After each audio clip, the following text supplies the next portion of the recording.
آخر ابا میاں نے بطور سزا کمال پر 24 گھنٹے کا کرفیو لگا دیا۔ انہوں نے کہا جب تک اس کمبخت کی شادی نہ ہو جائے یہ اسپتال سے سیدھا ڈیوڑی میں آئے گا اور کہیں باہر نہیں جائے گا۔ منی بی بی کمال کا تمتمایا منہ دیکھ نہ سکی، اس لیے باہر نکل گئی۔ باہر اس کی بہنیں اور دوسرے گھروں کے بچے جمع تھے۔ ان سب نے مل کر منی بی بی کو بتایا کہ رات کو جس نے ناچنے والی کو اپنے ہاتھ سے پیسے دیے وہ سب پیسے اللہ میاں کے گھر آگ میں تپا کر اس کے جسم پر چپکائے جائیں گے۔ بھائی ہم نے تو ایک ہی پیسہ دیا تھا، اللہ توبہ اللہ توبہ۔ منی بی بی کی بہن نے ذرا اطمینان سے حساب جوڑا، مگر سب سے زیادہ پریشان منی بی بی ہوئی۔ اس کے دل سے کمال کے پیٹنے کا رنج کمال کے خلاف غم و غصے میں تبدیل ہو گیا۔ بڑے چالاک، خود تو اللہ میاں کے گھر جلیں گے نہیں، ہمیں جلوانے کا انتظام کر دیا۔ پھر اسے اپنی بے وقوفی پر اتنا پچھتاوا ہوا جس کی حد نہیں۔ لکھنؤ والی پھوپھی اسے پہلے ہی بتا چکی تھیں کہ گانا، ناچنا، کودنا گناہ ہوتا ہے۔ بچوں کو چاہیے کہ چپکے سے بیٹھ کر پڑھیں یا اچھے اچھے کھیل کھیلیں۔ ذرا دیر بعد منی بی بی اپنی امی کا میلا دوپٹہ گھسیٹتی کمال کی کوٹری میں پہنچی۔ ہمیں نماز پڑھوا دو کمال۔ وہ منہ پھیر کر کمال سے گویا مجبوراً مخاطب ہوئی۔ کیوں، یہ کوئی وقت ہے؟ کمال پلنگ پر لیٹے لیٹے غرایا۔ سب کہتے ہیں گناہ ہو گیا ہے اللہ میاں کے ہاں۔ منی بی بی کا گلا بھرایا۔ کیسا گناہ؟ کمال پلنگ پر اٹھ کر بیٹھ گیا۔ پیسے جو دلوائے تھے تو نے اس عورت کو۔ اور منی بی بی ایک دم رونے لگی۔ اچھا، توبہ توبہ، اب نہیں دوں گا پیسے۔ کمال نے ہنس کر اسے اپنے قریب گھسیٹ لیا۔ ہمیں اللہ میاں کے گھر جلایا جائے گا؟ منی بی بی نے سسکتے ہوئے پوچھا۔ نہ میری بٹیا کو اللہ میاں تھوڑی جلائیں گے، میں کہوں گا مجھے جلا دیجئے بس۔ اور منی بی بی نے آنسو پوچھ لیے، کیونکہ اسے معلوم تھا کہ کمال لاکھ جھوٹا صحیح مگر وہ منی بی بی سے کیے ہوئے وعدے ضرور پورے کرتا ہے۔ تب بدلتے موسم میں منی بی بی بیمار ہو گئی۔ 1.5 ہفتے کے بخار میں وہ اتنی چڑچڑی اور ضدی ہو گئی کہ کمال تک کا کہنا نہ مانتی، بلکہ وہ تو کمال کو دیکھ کر اور زیادہ بگڑ جاتی۔ بس ماما بی سے ان دنوں اس کی ذرا بنی رہی۔ وہ ماما بی سے پوچھتی کہ اللہ میاں کی شکل کیسی ہے، وہ کہاں رہتے ہیں، وہ بچوں کو پیار کرتے ہیں یا نہیں، اور ماما بی کے پاس تو ہر بات کا جواب موجود تھا ہی۔ بخار اترنے کے بعد بھی وہ ویسی ہی چڑچڑی بنی رہی، سب سے الگ تھلگ۔ وہ اپنی پلنگڑی پر جیسے دھونی رمائے بیٹھی رہتی۔ ہاں، امی قریب سے گزرتی تو اس کا جی چاہتا کہ وہ اس کے پاس بیٹھی رہیں، لیکن ان بیچاری کو اپنے اتنے بہت سے کاموں سے فرصت ہی کہاں تھی۔ ایک دن کمال منی بی بی کی بے رخی کے باوجود اس کے قریب آ بیٹھا۔ کل میلہ ہے منی بی بی، کمال نے چپکے سے اسے بتایا۔ منی بی بی منہ سجائے اپنے سوکھے سوکھے ہاتھ پاؤں سمیٹے بیٹھی رہی۔ ہم تم کو میلہ دکھانے لے چلتے، مگر، کمال نے ٹھنڈی آہ بھر کر کہا اور اپنی بڑی بڑی مونچھیں مروڑنے لگا۔ مگر منی بی بی ویسے ہی افیمچیوں کی طرح بیٹھی پلکیں پیٹتی رہی۔ تم بیچاری نے میلہ تو دیکھا نہیں ہوگا، کمال نے جیسے حقارت سے کہا۔ ہوں، ابا میاں نہیں لے گئے تھے؟ منی بی بی کو گزشتہ سال کی بات یاد آئی۔ ہوں، تانگے پر بیٹھے بیٹھے بھی کہیں میلہ گھوما جاتا ہے؟ ابا میاں نے تجھے تانگے سے اترنے دیا تھا؟ کمال نے پوچھا۔ نہیں تو، اچھے بچے تانگے میں بیٹھ کر میلہ دیکھتے ہیں، ابا میاں کہتے تھے۔ منی بی بی آہستہ آہستہ کمال سے بے تکلف ہونے لگی۔ ہائے ہائے، میلے کے اندر ایسی ایسی مزے کی چیزیں ہوتی ہیں، آدھی لومڑی آدھی عورت، ہنڈولے، سانپ اور نیولے کا تماشا، اور جناب کھلونے سے کھلونے۔ کمال نے آنکھیں بند کر کے چیزیں گنوانا شروع کی۔ ہنڈولے میں تو ہم بیٹھے تھے، منی بی بی نے اچانک یاد کیا، اور جناب نٹ کا تماشا اور چاٹ کی دکانیں، ملائی کی برف اور مرمرے اور بیسن کی پٹی۔ منی بی بی ایک دم پگھل گئی۔ بیماری میں اسے اتنا پرہیز کرایا گیا تھا کہ وہ ندیدی ہو گئی تھی۔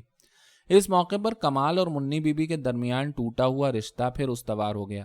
چپکے سے وعدہ ہوا، اور منی بی بی کی بہنوں کو خبر بھی نہ ہوئی کہ وہ جو بیٹھی خلا میں گھورتی رہتی ہے اندر سے اتنی چالاک بھی ہو سکتی ہے۔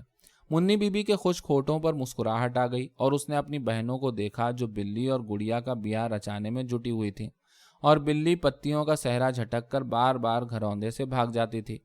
اس رات منی بی بی نے خواب ہی خواب دیکھے، کھلونوں کی دکانیں ہی دکانیں، مٹی کی مورتیاں، کپڑے کی گڑیاں اور سیلولائٹ کے ببوئے، پھر جناب مٹی کی پوری ننھی سی گرستی، چکی چولہا، ہنڈیا اور گھڑے، سراہی، بیلن، پٹرا۔ مزے سے گڑیا کو جہیز میں دیا جا سکتا تھا۔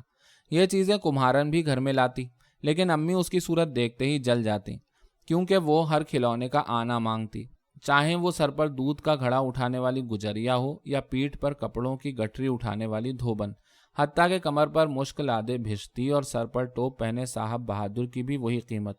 اس پر سے بخشیش کا سیر آٹا اور آج سیر گڑ الگ مانگتی۔ امی لینے کو تو یہ مورتیاں لے دیتی مگر گھنٹوں جھلاتی کہ خواہ پیسے کی بربادی، ذرا میں ٹوٹ کر مٹی میں مل جائیں گی۔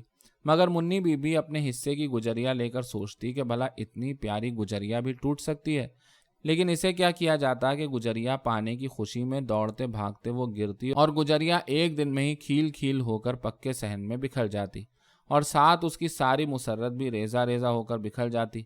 پھر اللہ کرتا کہ بی بساتن، آئینے، کنگھے، مسی، سرما، ابٹن اور جانے کن کن الا بلا کے ساتھ دروازے پر پھیرا لگاتی تو منی بی بی فوراً ہی اسے اندر آنے کی دعوت دے دیتی، کیونکہ بی بساتن کی ٹین کی صندوقچی میں گڑیا بھی تو ہوتی۔ منی بی بی گڑیا کے لیے مچلتی تو امی کہتی، ہے یہ کمبخت، گندی سندی روئی بھری گڑیاں بھی تمہارے کھیلنے کی چیز ہیں، تم اپنے ببوئے سے کھیلو۔ مگر منی بی بی کو یہ سیلولائٹ کے سخت سخت ببوئے نہ بھاتے، اسے تو رنگ رنگ کے کپڑوں میں ملبوس انگل انگل بھر نمک پاروں کی طرح بڑی آنکھوں والی گڑیاں ہی اچھی لگتی۔ یہ گڑیاں اسے کبھی نہ ملی، ہاں وعدے ملتے کہ کل وہ اپنی امی سے کپڑے کی گڑیا یاد دلا کر بنوا لے، لیکن یہ وعدے کبھی پورے نہ ہوتے۔ مگر آج منی بی بی کے خوابوں پر تو نئے فیشن کے جاپانی کھلونوں کا اور امی کا بس نہ تھا۔ منی بی بی نے رات بھر سوتے میں اتنی بہت سی کپڑے کی گڑیاں خریدیں کہ اس سے اٹھائے نہ اٹھیں، اور پھر خوابوں میں ابا میاں کا زور بھی نہ چلا۔ جراثیم کی پرواہ کیے بغیر مزے سے وہ پتا پتا بھر چاٹ اور ملائی کی برف کھاتی رہی، مگر آخر خواب میں ابا کی سواری کا سفید جھاگ جیسے غلافوں والا تانگا آ ہی گیا، جس میں اس کی بہنیں فراکیں پہنے غرور سے بیٹھی میلہ دیکھنے چلی آئی تھیں۔ چمکتے ہوئے صبح میں منی بی بی کی آنکھ کھلی تو بڑی مشکل سے اسے یقین آیا کہ وہ خواب دیکھ رہی تھی۔ یہ صبح دسہرے کے میلے کی صبح تھی۔ منی بی بی خوابوں اور تصورات کے بوجھ سے لدی پھندی بے حد وقار کے ساتھ اپنی پلنگڑی پر اٹھ کر یوں بیٹھ گئی جیسے اس گھر کو ٹھینگے برابر بھی اہمیت نہ دیتی ہو۔ بیماری کے بعد سے شروع ہونے والے معمول کے مطابق نہ وہ ٹھنکی نہ روئی۔ اس نے باورچی خانے کے سامنے پڑی ہوئی بچوں والی بدصورت میز کے گرد بیٹھی ہوئی اپنی بہنوں کو دیکھا۔ وہ سب کیسی مربھکوں کی طرح چینی کے بڑے بڑے پیالوں پر جھکی گرما گرم دودھ اور ڈبل روٹی کے ملغوبے میں چمچے چلا چلا کر پیٹ کا دوزخ بھر رہی تھیں، اور انہیں خبر بھی نہ تھی کہ منی بی بی کو اس کمبخت ناشتے کی ذرہ برابر بھی پرواہ نہ تھی۔ آج سے پہلے وہ بھی اپنی بہنوں کے ساتھ ناشتے کی میز پر آتے ہی یہ سوچ کر کڑھا کرتی تھی کہ انہیں روز روز دودھ اور ڈبل روٹی کیوں ملتی ہے۔ ایک امی اور ابا میاں ہیں کہ ان کے لیے ماما بھی کشتی میں چائے دان سجا کر یوں لے جاتی جیسے بچے نظر لگا دیں گے۔ ارے اگر وہ چائے دان کو ٹوپی نہ بھی اڑایا کرتی تو بھی بچے زبردستی تو یہ خوشبودار سنہری سنہری چائے نہ پی لیتے، اور پھر وہ تلے ہوئے انڈے، حلوے اور یخنیاں، ان کے بھائی کو تو ان چیزوں میں حصہ مل جاتا، لیکن ان بیچاریوں کی قسمت تو صرف جاڑوں کی بارش میں کھلتی جب ان کے دودھ بھرے پیالوں میں چلو بھر چائے یہ سوچ کر ڈال دی جاتی کہ ذرا گرم ہو جائیں۔ اور انڈے تو جب سے پھوپھی آئی تھیں لڑکیوں کے لیے ممنوع تھے۔ ابا کو خبر کیے بغیر پھوپھی نے فیصلہ کروا لیا تھا کہ لڑکی ذات کو گرم چیز زیادہ کھلانا مناسب نہیں، ورنہ 9-10 سال کی عمر تک پہنچتے پہنچتے جوان پچھتیاں ہو جائیں گی۔ مگر منی بی بی نے 1000 بار انڈا چھو کر دیکھا، اسے تو یہ ٹھنڈا ہی لگا، اور پھر انڈے کی اسے پرواہ بھی کب تھی۔ جب انڈے کھلائے جاتے تو نرے کچے کے کچے فرائی پین سے اتار کر سامنے ڈال دیے جاتے، جنہیں کھاتے ہوئے سب بہنوں کو اپکائیاں آتی۔ ماما بھی کشتی سجا کر ابا میاں کے کمرے کی طرف گئیں، مگر منی بی بی نے ادھر دیکھا بھی نہیں۔ اسے آج ان حقیر باتوں کی پرواہ ہی کب تھی۔ وہ بغیر کسی کے کہے پلنگڑی سے اتری، لوٹے کے بچے ہوئے پانی کے چند قطروں سے ایک ہی ہاتھ پھیر کر اپنا ماتھا، ناک اور تھوڑی چپڑ کر پھر اپنی پلنگڑی پر براجمان ہو گئی۔ منی بی بی ادھر دکھاؤ، پورا منہ دھویا یا آدھا؟ منی بی بی کی سب سے بڑی بہن نے روز کی طرح اس کی چوری پکڑنا چاہیے۔ وہ خدا جانے کیوں منی بی بی کو گندا ثابت کر کے بہت خوش ہوتی۔ دھو لیا، پونچھ بھی لیا، منی بی بی نے بڑے رکھ رکھاؤ سے جواب دیا۔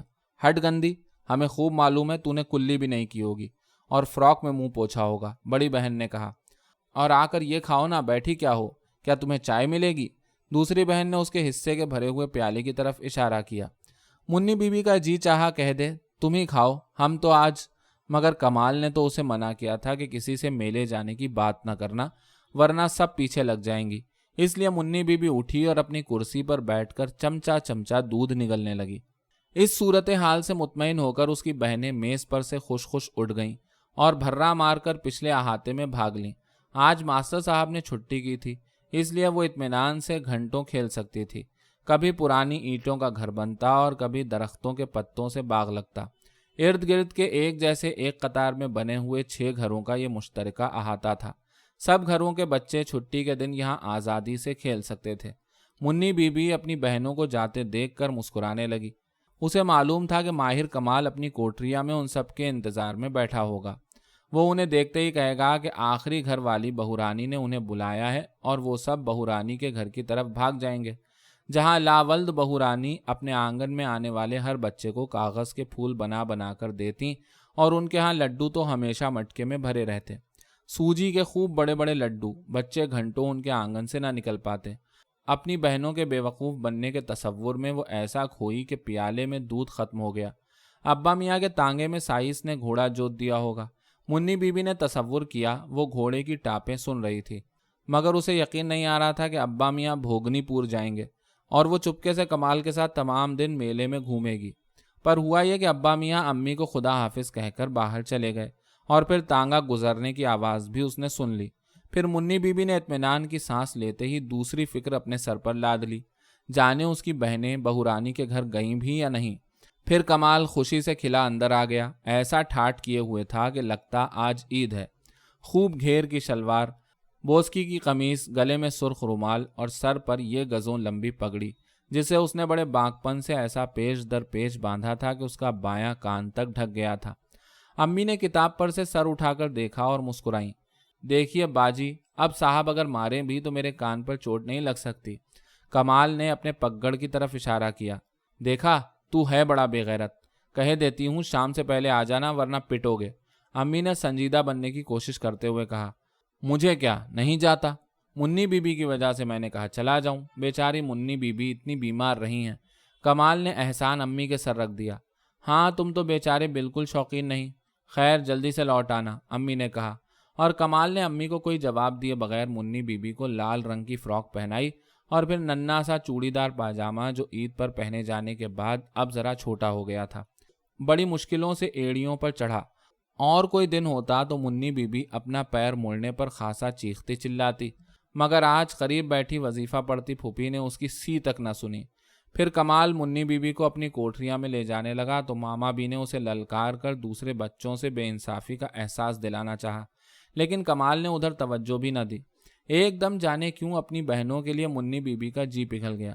کمال نے اپنا بکس کھول کر وہ ٹوپی منی بی بی کے سر پر جما دی جس پر خوب ڈٹ کر ستارے اور گوٹا تھپا ہوا تھا، اور اوپر رنگین پر کی کلغی کی تھی۔ یہ وہ ٹوپی تھی جو کمال نے منی بی بی کے لیے اس کی سالگرہ پر خاص اپنے پیسوں سے خریدی تھی، اور جسے امی نے یہ کہہ کر کمال کے بکس میں واپس رکھوا دیا تھا کہ جب تمہارے بچے ہوں گے تو انہیں پہنانا۔ دھوپ کی ترچھی کرنوں میں بڑے مزے کی آنچ تھی۔ منی بی بی نے کمال کے کندھے پر بیٹھے بیٹھے ہر طرف بڑی آسودگی اور مسرت سے دیکھا۔ درختوں سے چڑیاں اترتیں اور نیلے آسمان تلے پر پھیلا کر چھوٹی چھوٹی اڑانے کر کے زمین پر اتر جاتی، اور پھر زمین پر چونچے مار کر دوبارہ اڑ جاتی۔ پتھر کٹی مٹیالی کھردری سڑک پر کمال کے جوتوں کی نالیں بج رہی تھیں۔ منی بی بی آنکھیں بند کر لیتی تو گھوڑے کی سواری کا پورا لطف اٹھا لیتی، لیکن وہ آنکھیں کیسے بند کرتی؟ وہ تو دھوپ میں آنکھیں مچمچا کر دور سے نظر آنے والے نوسروں کے راون کو دیکھنے کی فکر میں تھی۔ دور سے میلے کا شور منی بی بی کے کانوں تک پہنچتے پہنچتے شہد کی مکھیوں کی بھنبھناہٹ بن گیا تھا۔ ریلوے اسٹیشن سے ڈاکیا آج کی ڈاک کا تھیلا لادے آ رہا تھا۔ اس نے منی بی بی کو اس حلیے میں پہچان لیا۔ کہاں چلی منی بی بی؟ ڈاکیے نے رک کر پوچھا۔ میلے جا رہے ہیں، منی بی بی نے اس طرح روحانسی ہو کر کہا جیسے سسرال جا رہی ہوں۔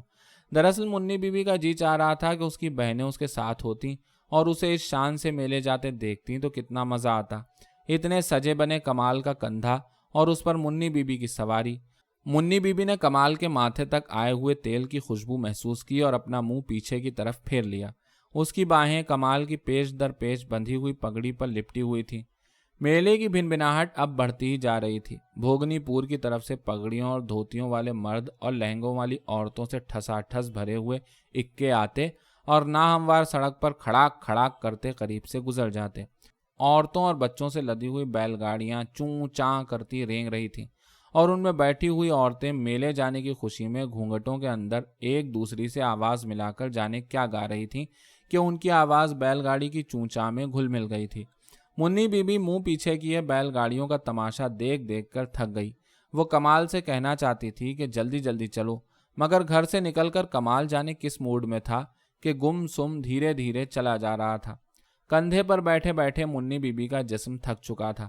اب میلا چیخ رہا تھا۔ وہ ہنڈولے کی چرخچوں اور عورتوں اور بچوں کی مسرت سے بھری چیخیں سن رہی تھی۔ ہری، لال اور پیلی اوڑھنیاں ہنڈولے کے چکروں میں جھنڈوں کی طرح لہرا رہی تھیں۔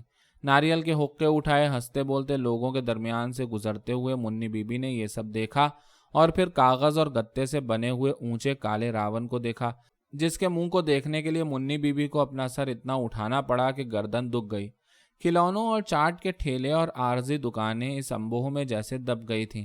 منی بی بی کو یہ اتنے بہت سے لوگ یوں لگے جیسے کمہارن کے ٹوکرے میں بھرے کھلونوں میں جان پڑ گئی ہو، اور ان کھلونوں کے کسی گھیرے میں بندر ناچ رہا تھا، کہیں سانپ والا بین بجا رہا تھا۔ ایک طرف ٹاٹ کا خیمہ لگا تھا جس کے باہر ایک شخص منہ رنگے لومڑی کے دھڑ والی عورت دیکھنے کی دعوت دے رہا تھا۔ قدم قدم پر منی بی بی رک جانا چاہتی تھی، مگر وہ تو کمال کے قدموں پر چل رہی تھی، اور کمال کمبخت اپنے سارے وعدے بھول کر مجمع سے راستہ بناتا آگے ہی آگے بڑھتا جاتا تھا۔ مارے غصے کے منی بی بی کا گلا بھرایا اور آنکھوں میں 2 آنسو ٹھہر سے گئے، اور ان آنسوؤں کے پار سے اس نے پیچھے چھوڑی ہوئی ان ساری چیزوں کو دیکھنا چاہا تو سب کچھ دوہرا نظر آیا، اور پھر اس نے پگڑی پر تھوڑی رکھ کر کمال کے چہرے کو دیکھنا چاہا تو اسے کمال کی مونچھیں راون کے فالتو سروں کی طرح دور تک پھیلی اور اکڑی ہوئی لگیں۔ تب کمال ایک کچی دیوار میں جڑے ہوئے پرانے دروازے کے سامنے رک گیا۔ منی بی بی بھوک لگی ہے؟ کمال نے اسے کندھے سے اتار کر نیچے کھڑا کرتے ہوئے پوچھا۔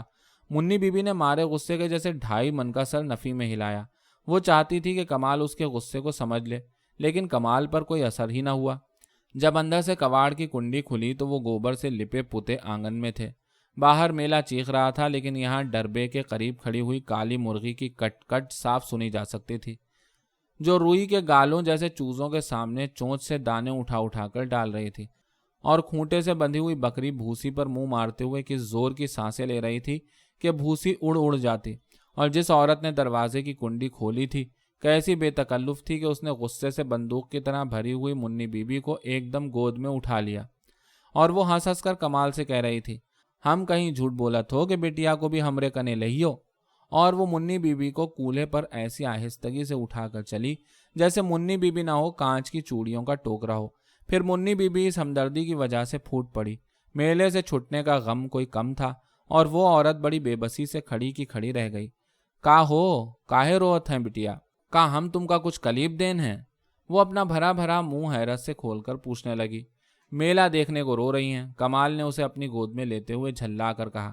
کمال کی اس بے رخی پر شاید منی بی بی اور زور سے روتی، لیکن اے تو کاہے پہلے ہمرے گھر لے آئیو، میلہ دکھا لیو پہلے۔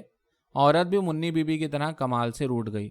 ہم نے کہا پہلے کھیر کھلا دیں، کمال نے ہنستے ہوئے کہا، اور عورت کا آنچل تھام لیا، لیکن وہ اپنا آنچل چھڑا کر چھن چھن اپنی جھانجے بجاتی ڈربے کی طرف بھاگی اور ایک چوزا مٹھی میں دبا لائی۔ چوزا اپنے ہاتھ میں لیتے ہی منی بی بی کی ریں ریں رک گئی۔ اب منی بی بی نے عورت کو گوبر کی گول گول تھاپیوں سے سجی ہوئی دیوار کے پس منظر میں غور سے دیکھا، جہاں وہ بکری کے برتن میں پانی ڈال رہی تھی۔ منی بی بی کے گھر کی ماما کی طرح اس نے بھی چوڑی دار پاجامہ اور کرتا پہن رکھا تھا۔ ننگے پاؤں جن پر جھانجیں بج رہی تھیں اور ہاتھوں میں گھنگریاں لگی چوڑی چوڑی چوڑیاں، ناک پر کیل، خوب کسی ہوئی لال موباف والی چوٹی اور آنکھ میں پھیلا ہوا کاجل۔ منی بی بی نے چوزے کو اپنی فراک کے دامن میں چھپا کر اس عورت کو پہچاننے کی کوشش کی، اور جب وہ جھنجھن کرتی کمال کے قریب آئی تو کمال کے منع کرنے کے باوجود اس نے کھاٹ پر اطمینان سے بیٹھی ہوئی منی بی بی کو دوبارہ کولہے پر لاد لیا، اور اس وقت منی بی بی کو ماما بی کے جیسے کپڑوں والی عورت کے جسم سے امی کے جسم جیسی خوشبو آئی، وہ خوشبو جو اتنے بہت سے بہنوں بھائیوں کے ہنگامے میں اسے دور ہی دور سے تڑپاتی تھی۔ وہ تینوں ذرا دیر بعد ایک ہی پلنگ پر چھپر تلے یوں سر جوڑے بیٹھے تھے جیسے ایک ہی خاندان کے افراد ہوں۔ منی بی بی نے صاف ستھرے ٹھنڈے چولہے پر تلے اوپر رکھی ہوئی مٹی کی ہانڈیوں کو دیکھا، چھینکے پر رکھے ہوئے امرودوں اور کوٹری کے دروازے والے کنڈے میں لٹکے ہوئے طوطے کے پنجرے کو دیکھا، جس کے اندر طوطا مزے سے ٹیں ٹیں کر کے امرود کتر رہا تھا۔ اس سارے ماحول میں منی بی بی نے میلے کی آوازیں سننے کی کوشش کی، لیکن اس وقت وہ کمبخت عورت ہانڈی سے کٹورا بھر کھیر نکال لائی، اور منی بی بی کی سمجھ میں نہ آیا کہ کھائے کیسے۔ آخر کمال کے کہنے پر وہ یوں کوٹری کے اندر بھاگی جیسے اس سے بڑی خطا ہو گئی ہو۔ منٹ بھر میں وہ تام چینی کا چوڑا سا چمچا لے آئی اور اسے اپنے ہاتھ سے چمچا بھر بھر کر کھیر کھلانے لگی۔ منی بی بی خوب اترا اترا کر کھاتی رہیں اور قریب لیٹا ہوا کمال اینڈ کر بار بار کھیر کے لیے اپنا منہ کھول دیتا، لیکن عورت نے چمچا بھر کھیر اسے نہ دینا تھی نہ دی۔ ہاں، وہ بار بار کمال کو اس طرح منہ بنا کر گھورتی جیسے امی مہمانوں کے ساتھ منی بی بی کو بدتمیزی پر گھورتی تھی۔ کمال کی یہ گد دیکھ کر منی بی بی کو ہنسی آ گئی۔ پیٹ بھرنے کے بعد شاید منی بی بی پھر میلے کے بارے میں سوچتی، لیکن وہ عورت اتنی مہلت ہی نہ دیتی۔ بار بار صدقے قربان ہو کر کبھی وہ منی بی بی کی پرانے فیشن کی ٹوپی پر لوٹ جاتی اور کبھی منی بی بی کی صورت پر۔ منی بی بی مارے غرور کے پھولی جا رہی تھی۔ منی بی بی مرغی کے بچے سے کھیل کھیل کر تھک گئی تو پھر ضدیں شروع کر دیں۔ عورت کے ہاتھ کی چوڑیاں اتروا کر اپنے پاؤں میں پہنی اور پھر چھم چھم کرتی سارے گھر میں دوڑتی پھری۔ گوبر کی تھاپیاں دیوار سے اکھاڑ پھینکی، بکری کو لکڑی سے مارا اور پھر گڑیا کے لیے مچل گئی۔ ان دونوں کا کھانا حرام کر دیا۔ کمال نے نوالے نگلتے ہوئے کہا کہ ابھی میلے سے خرید دیں گے گڑیا، لیکن منی بی بی بات مان جاتی تو اس کی بادشاہت میں فرق آ جاتا، یا وہ عورت صبر کر جاتی تو اتنی دیر میں منی بی بی مر نہ جاتی۔ مگر وہ تو کھانا چھوڑ کوٹری میں گھس گئی، کھوٹیوں پر سے گٹھریاں اتار اتار کر گڑیا بنانے کا سامان جمع کرنے لگی۔ منی بی بی نیم تاریخ کوٹری میں کھڑی اس کے پلو سے کھیلتی رہی، جیسے وہ ڈرتی ہو کہ عورت کہیں ادھر ادھر نہ جائے۔ گڑیا کوئی ایسی چیز نہ تھی کہ منٹوں میں بن جاتی۔ تکیا کھول کر روئی نکالی گئی، پرانا پاجامہ پھاڑ کر کپڑا بیوتا گیا۔ گڑیا کے انتظار میں منی بی بی کی آنکھیں غنودگی سے بھاری ہو گئیں۔ پھر اس نے اپنی بند ہوتی ہوئی آنکھوں کے سامنے کمال کو عورت کا ہاتھ کھینچتے ہوئے دیکھا۔ شرم نہیں آوت ہے؟ وہ بگڑ کر چلائی۔ ہے تیری بڑی شرم والی آئی ہے۔ کمال پھنکارا اور پھر منی بی بی نے غنودگی کو جھٹک کر دیکھا۔ عورت کی آنکھوں میں آنسو تھے اور وہ گڑیا چھپا چھپ سی رہی تھی۔ اور کمال کا چہرہ منی بی بی کو اتنا برا لگا، اتنا برا کہ وہ ڈر کر عورت کے گھٹنے پر اوندھ گئی۔ پھر منی بی بی نے ایک دیہاتی لوری سنی اور عورت کی گود میں پسر کر سو گئی۔ جب منی بی بی عورت کی گود میں کنمنا کر جاگی تو عورت نے سب سے پہلے اس کے ہاتھ میں گڑیا پکڑا دی۔ گڑیا کے ماتھے پر ستارے کی بندیا اور دوپٹے تلے ماؤں جیسا بھرپور سینہ تھا اور جسم پر گوٹے ستارے سے بھری پیشواز۔ کمال گھر میں نہیں تھا، باہر میلہ چیخ رہا تھا، مگر منی بی بی کو دونوں میں سے ایک کا بھی خیال نہیں آیا۔ مزے سے گڑیا لیے عورت کے پیچھے پیچھے سارے گھر میں پھرتی رہی۔ عورت نے گھر میں جھاڑو لگائی، بکری کی منگنیاں سمیٹ کر کنارے جمع کی، مرغی کو اس کے چوزوں کے ساتھ ٹاپے تلے بند کیا، طوطے کو امرود دیا اور پھر منی بی بی کا منہ ہاتھ دھلا کر سر میں خوب تیل چپڑ کر ٹوپی جما دی اور پھر آنکھوں میں کاجل لگا کر ماتھے پر انگلی دھیمے سے چھوا دی، نظر نہ لگے۔ اس نے چٹ چٹ منی بی بی کی بلائیں لی اور خود منہ ہاتھ دھو کر کنگھی کرنے بیٹھ گئی۔ تب کمال آ گیا، منہ تھتھائے۔ گڑیا کا جیور لائے؟ عورت نے سر پر دوپٹہ ڈال کر ذرا بے رخی سے کمال سے پوچھا، اور کمال نے رانگے کے زیور کا آنے والا پتا اس کے سامنے پھینک دیا اور وہ پلنگ کی پٹی میں اڑسی ہوئی سوئی لے کر گڑیا کے ماتھے پر چھپکا اور کانوں میں بندے ٹانکنے لگی۔ پھر اس نے گڑیا کے گلے میں رانگے کا ننھا سا توق اور ٹکلیوں والا ہار پہنایا، ہاتھوں میں رنگے کے کڑے اور پاؤں میں جھانجھے۔ چلو منی بی بی، دیر ہو رہی ہے۔ کمال نے ایک دم بے صبر ہو کر منی بی بی کا ہاتھ پکڑ کر گھسیٹا۔ نہیں، منی بی بی نے جواب دیا، ذرا دم لیو، گڑیا تیار۔ وہ جیسے چوٹ کھا کر تڑپی۔ میلے میں بہت گڑیاں مل جاتی ہیں۔ کمال نے پھر منی بی بی کو گھسیٹا، لیکن منی بی بی گڑیا ہاتھ میں لے لینے کے باوجود باہر نہیں جانا چاہتی تھی۔ تم بھی چلو۔ منی بی بی نے عورت کا پلو نہ چھوڑا اور وہ اپنا سر ڈھکے ساتھ ساتھ دروازے تک آئی۔ چلو، ہم تمرے پیچھے آوت ہیں، وہ آہستہ سے بولی۔ کمال نے منی بی بی کو کندھے پر بٹھانے کے لیے ہاتھوں میں اٹھایا تو وہ ٹھٹک گیا۔ تو نے کاجل لگا دیا منی بی بی کو، اور یہ کالا ٹیکا ماتھے پر؟ وہ چیخ کر بولا اور اپنے رومال سے ماتھے اور آنکھوں کا کاجل پونچھنے کی کوشش کرنے لگا، لیکن منی بی بی قابو میں نہ آئی۔ عورت کچھ نہ بولی، پھر وہ چلنے لگے۔ وہ دروازے میں کھڑی رہی۔ منی بی بی نے گردن موڑے موڑے اسے دیکھا، پھر وہ دروازے سے نکل کر پیچھے پیچھے بھاگتی آئی اور کمال رک گیا۔ لے یہ اپنا روپیہ۔ عورت نے روپیہ کمال کے سامنے پھینک دیا اور واپس چلی گئی، اور منی بی بی کا کلیجہ کھینچ کر اس کے ساتھ چلا گیا۔ اتنے بڑے میلے میں منی بی بی کو تنہائی کا گہرا احساس ہوا۔ وہ منہ لٹکائے میلے سے گزرتی گئی۔ سورج چھپنے لگا تو 9 سروں والے راون کو آگ لگ گئی۔ راون کے پیٹ میں بھرے ہوئے پٹاخے شدت سے پھٹنے لگے۔ منی بی بی کو ڈر لگا، پھر رام، لکشمن اور سیتا کے جلوس کو دیکھ کر وہ ڈر کم ہو گیا، لیکن کمال خدا جانے کیوں اسے بہت اجنبی سا لگ رہا تھا۔ کمال نے منی بی بی کو سارے میلے میں پھرایا، چاٹ کی دکان، مرمرے والے کا خوانچہ اور ملائی کی برف والے کے پاس باری باری لے گیا۔ گیس کے ہنڈوں اور دو شاخے چراغوں اور لالٹینوں کی روشنی میں دکانیں چمک رہی تھیں۔ کھلونوں کی دکانوں پر بچوں کا ہجوم تھا۔ اس کے باوجود منی بی بی کمال کے کندھے پر گمسم بیٹھی رہی۔ کمال اس سے بار بار پوچھتا، یہ لوگی وہ لوگی، لیکن منی بی بی تو بالکل سادھو ہو چکی تھی۔